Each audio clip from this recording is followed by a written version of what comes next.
3 yil gaplashib yuribman do'stlar bir yor bilan ahdu paymon qilishdik dildor bilan qayt qilibdi akasi ko'p zo'r bilan voy voy voy voy voy yeshitdim yig'lab yurikan go'zal yorim zulfi torim shayton ekan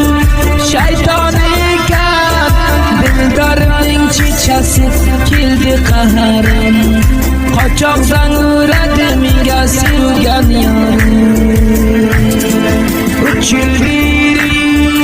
gaplashib yuribman do'stlar bir yor bilan ahdu paymon qilishdim dildor bilan qayt qilibdi akasi ko'p zo'r bilan voy voy voy voy voy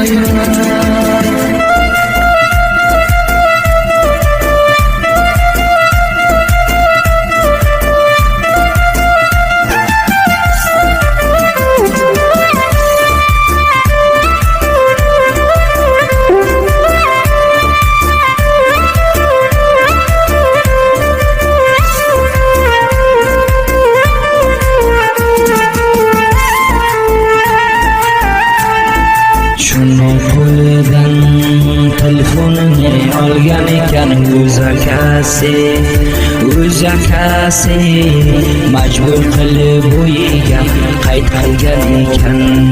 gaplashib yurganimizni bilgan ekan voy voy voy voy voy voy yeshitdim yig'lab yurgan go'zal yorim zulfi torim shayton ekan dildorimning chechasi keldi qaharim qochoq zang uradi menga sevgan yorim 3 yil gaplashib yuribman do'stlar bir yor